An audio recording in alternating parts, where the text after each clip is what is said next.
দৈনন্দিন জীবনে এই ডানপন্থা বামপন্থা এগুলো আসলে লাগে কিনা, মধ্যম পন্থা লাগে কিনা, এগুলো দিয়ে আসলে আমাদের কি হয়? দেখেন, আমি যদি গ্রামাটিক্যালি চিন্তা করি তাহলে ধর্মীয় এবং সামাজিক রক্ষণশীলতাকে আমরা ডানপন্থা বলার চেষ্টা করছি।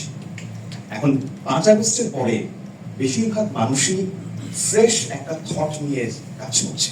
তারা নতুন করে বুঝতে চায় যে আমি বাংলাদেশটাকে কোথায় নিয়ে যেতে চাই। ডানপন্থার সাথে আমি এক্সট্রিমিজমকে একদমই মেলাতে চাই না। এক্সট্রিমিজম একদমই আলাদা আমি ব্যক্তিগতভাবে মনে করি।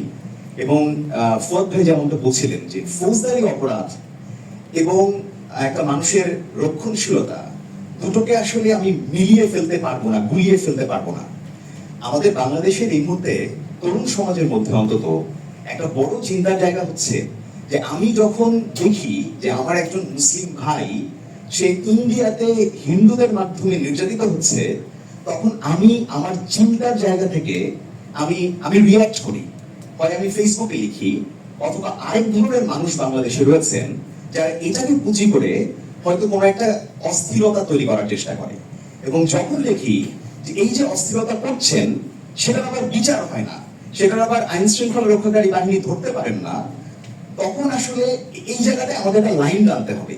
দেখেন, আমি আমার চিন্তাটাকে নির্দিষ্ট করে দিতে চাই না, কিন্তু আমি যেটা চাই সেটা হচ্ছে যে ফৌজদারি অপরাধ যখন হয়, আরেকজনের অধিকার খর্ব করার মতো যখন একটা অ্যাকশন নেওয়া হয়, সেইটার রাষ্ট্রের সরকারের রিয়াকশন রাখতে হবে, না হলে এটা বাড়তেই থাকবে এবং এই সুযোগগুলো নেওয়ার চেষ্টা করবে। আমি আরেকটা ভাবে একটু বিষয়টাকে বলতে চাই। দেখেন, 5 আগস্টের পরে এবং এখনো পর্যন্ত যদি বলি, আমাদের মায়েরা, আমাদের বোনেরা তারা নিরাপদে 8টা-9টার পরে রাস্তায় বেরোতে পারছেন না। আইন শৃঙ্খলা রক্ষাকারী বাহিনীর দায়িত্বশীল মানুষজন বলছেন যে